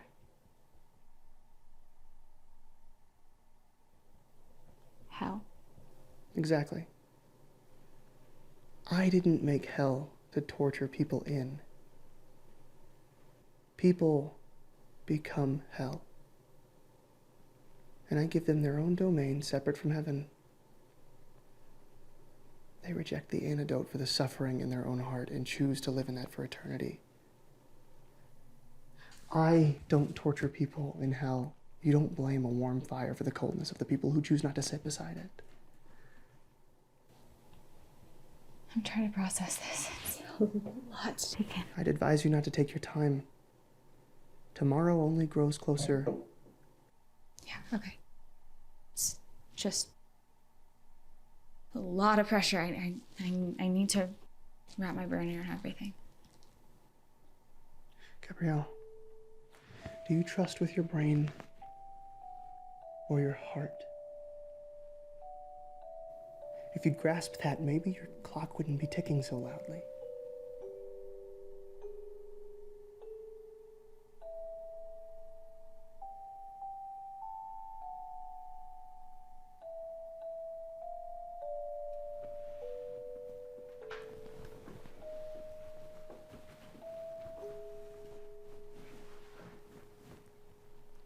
I love you, Gabrielle.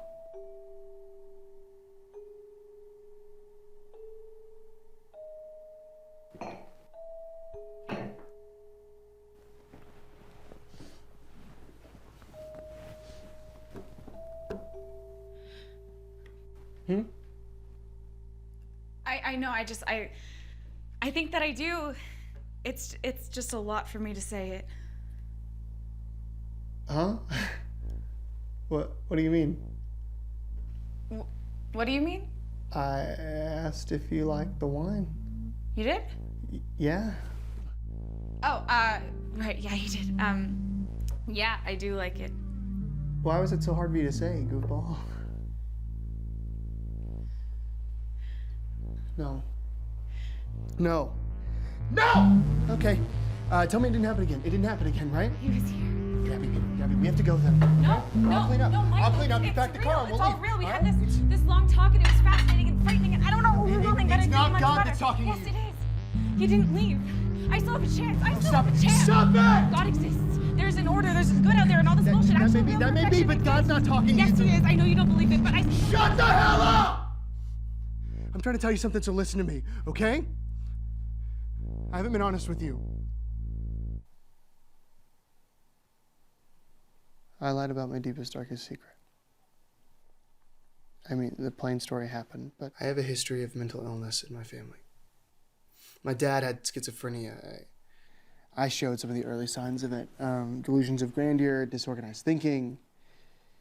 Junior year of college, I dropped acid and it all clicked for me. I thought I was special because I was God. I had just somehow forgotten, but now I remembered and slipped back into this God persona. It took months of hospitalization and therapy for me to get back in touch with reality, and I have always worried that my grasp on it was not as strong as it once was. That's what's happening here. No, that can't be. I'm telling you, this isn't real. I could be consumed by this persona, and who knows if I can come back this time.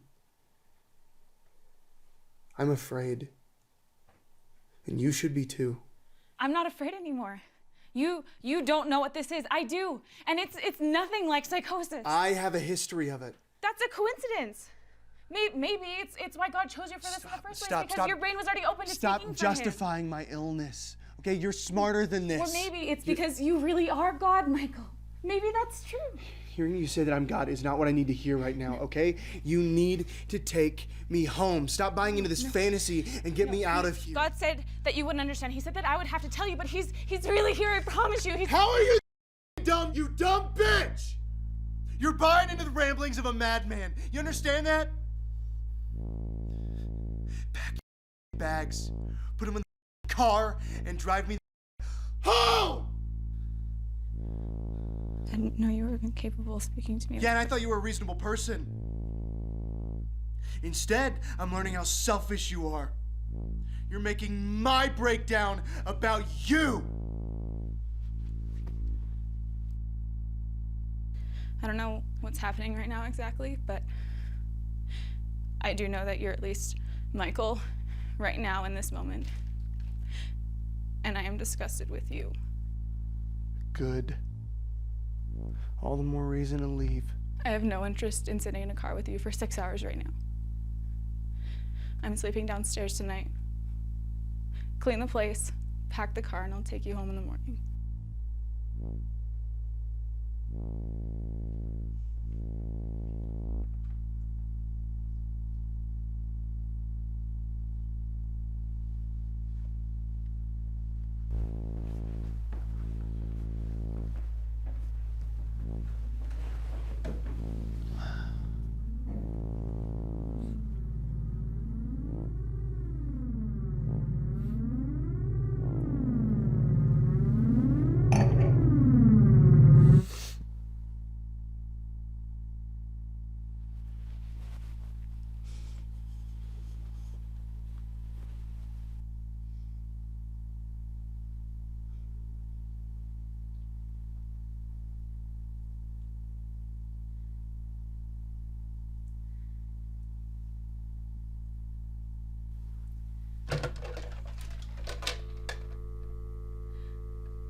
Yeah, hi, is this Diane Hausman? Right, of course. This is Gabrielle Russell. I'm actually dating your son. No, I know it's late, but it's actually kind of urgent. I wouldn't have woken you otherwise. I think so. I just learned some parts about Michael's past, and I was hoping you could give me some more information. Just like the stuff with your family history with schizophrenia and his hospitalization a few years ago.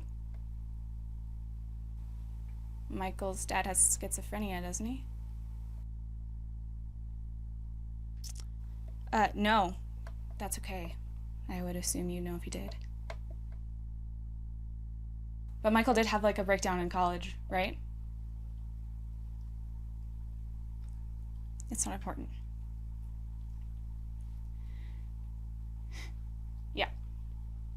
Yeah, I guess that's what must have happened.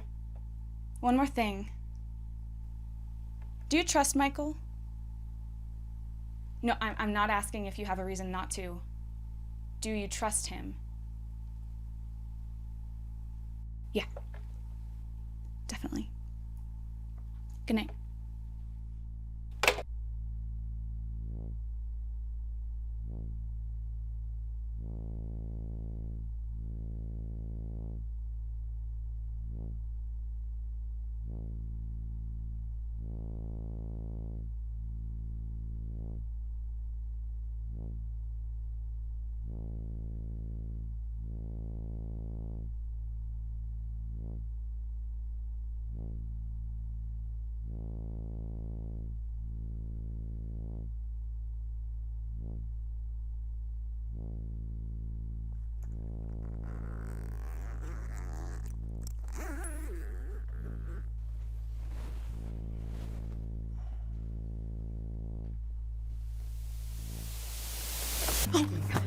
I didn't know you smoked.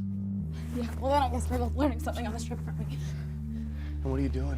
Sneaking around in my room. I didn't have any of my stuff downstairs. I wanted a cigarette. Sue me! And where does my phone factor into that exactly? Yeah.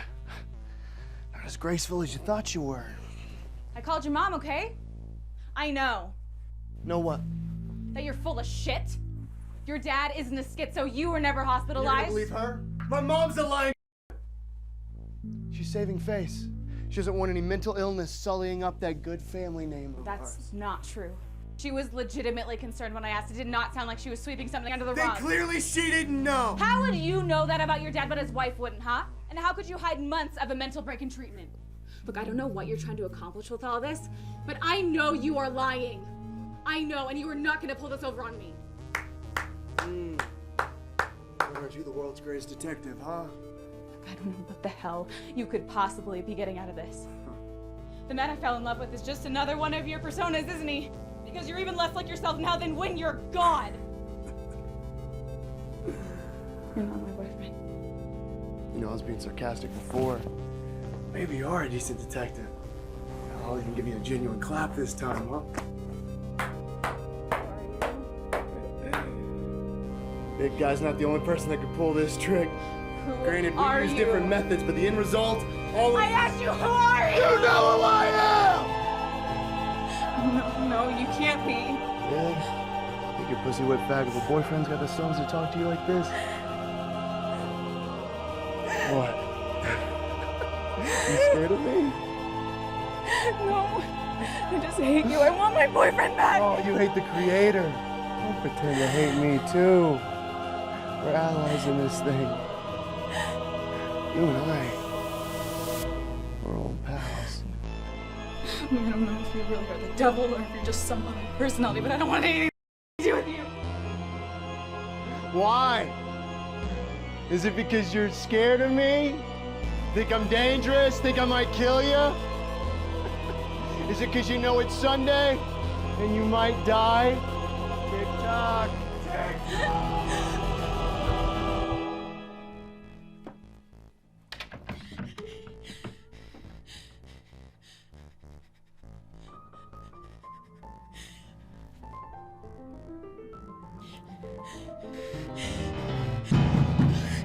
Tick-tock. shit, holy shit. Yeah, that's exactly what this is. Some holy shit. What are you gonna do with that, huh? You gonna kill Michael? Go ahead, bitch. I'll still be around. Your precious boyfriend will rot here while you rot in hell. How confident are you that this isn't really happening? Yeah, why don't we bury the hatchet? We've got an eternity to spend together. We're not spending eternity together. Oh, yes, we are. The last time you talked to the chief, you may as well have spit in his face. It's game over, honey. I'm here to collect.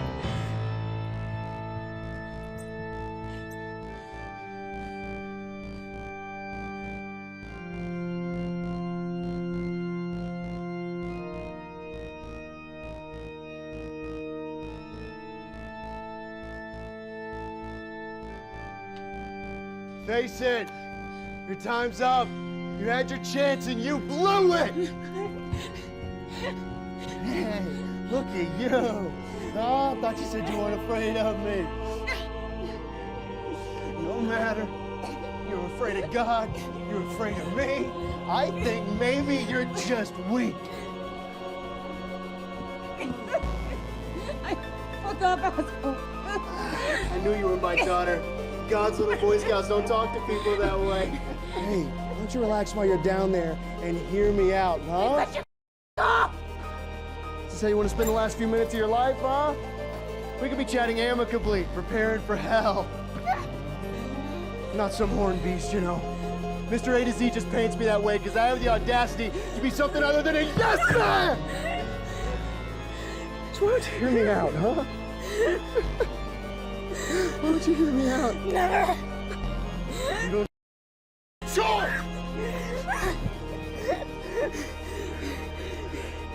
How sounds Michael? Did he throw you off here? Huh? Oh, pretty strong, I guess. I can definitely throw you over. You're gonna listen to me.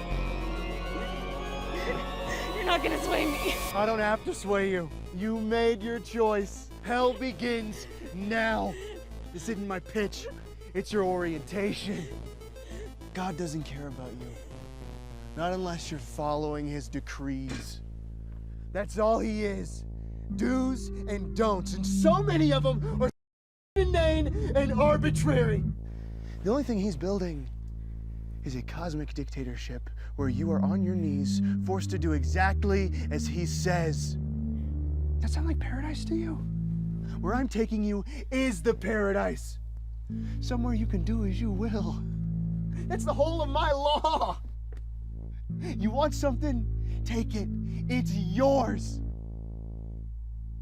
And nobody tells you you're wrong. Not even the Celestial Homeowners Association that goes breathing down your asshole! Where do you draw the line? I don't. You do. And everyone else draws theirs.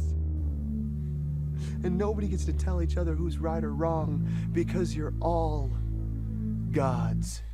And if someone wants or torture? No. That's the right of a god, isn't it? To do as they please? If you want to do something, who's going to tell you you're wrong? That's the right of a god, isn't it? You didn't ask to be made. Nobody did. I sure didn't. Heaven's CEO made that executive decision without us. He's the one who chose to bring about a life rife with misery and pain. Look around. This is what happens when something all-powerful just gets to unilaterally create life. It suffers. Existence is an oversight, a mistake. But because some guy decided that he had to be worshipped or he couldn't spend an eternity all alone, he chose you to live among the scum and the bile. None of this should be here! But since it is, I'm here to save you. I'm gonna take you out of that filth in which you were created, and I'm gonna make you a god. Ain't that noble of me?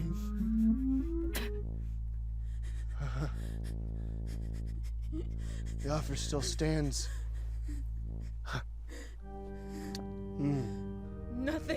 about you is noble. I know your type. You're just another prick who can't stand being told what to do. A bully who loves making people miserable.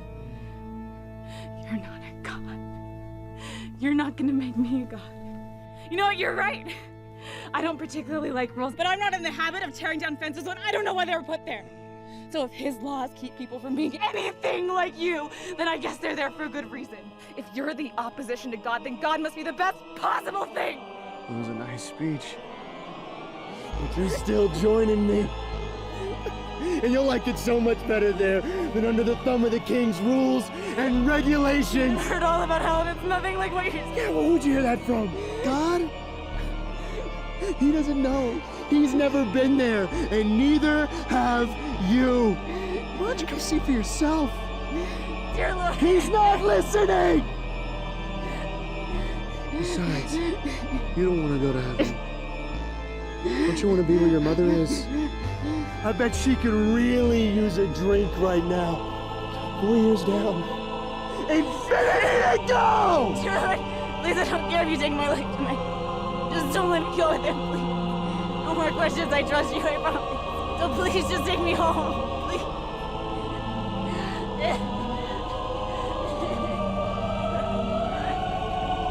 This isn't over. I'll see you on the other side.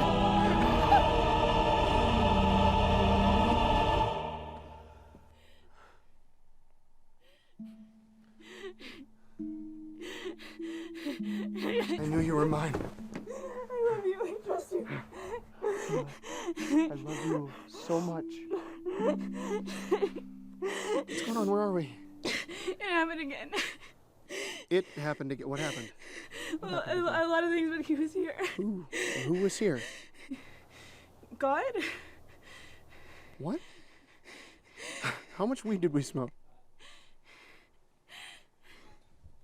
And then he was like holding me over the balcony, and I called out to God, and then he came back and we hugged and basically just professed our love for each other.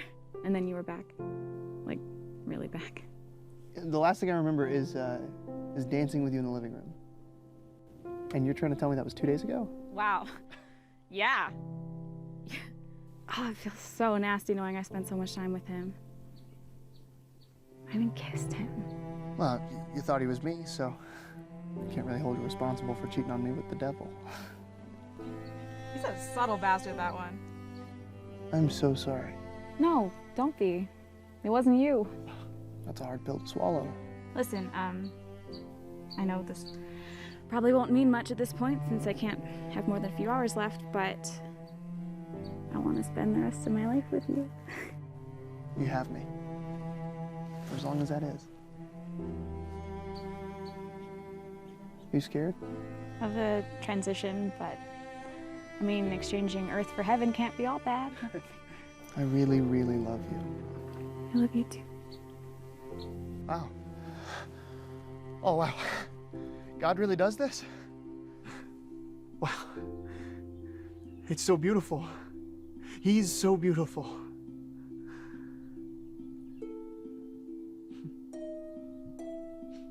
What was that all about? I let him feel my presence as I came through. He was still struggling with it for a bit. What? He gets to know you just like that?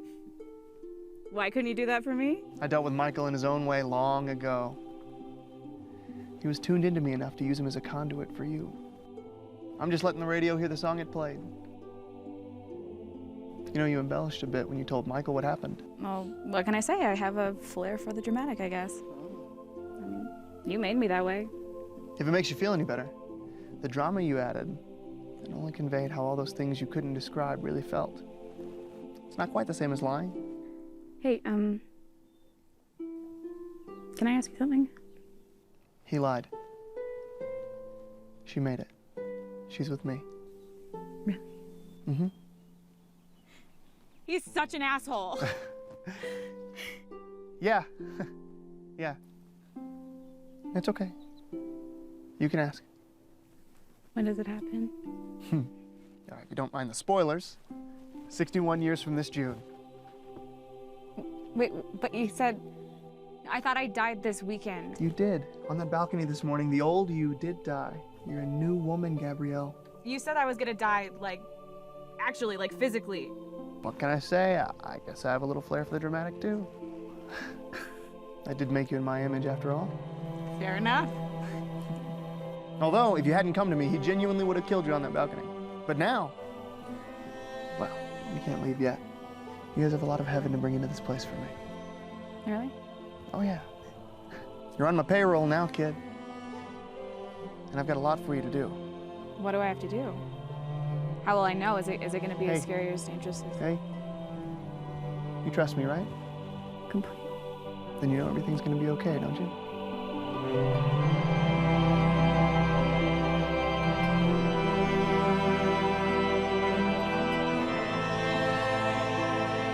The sunrise is beautiful. Thank you.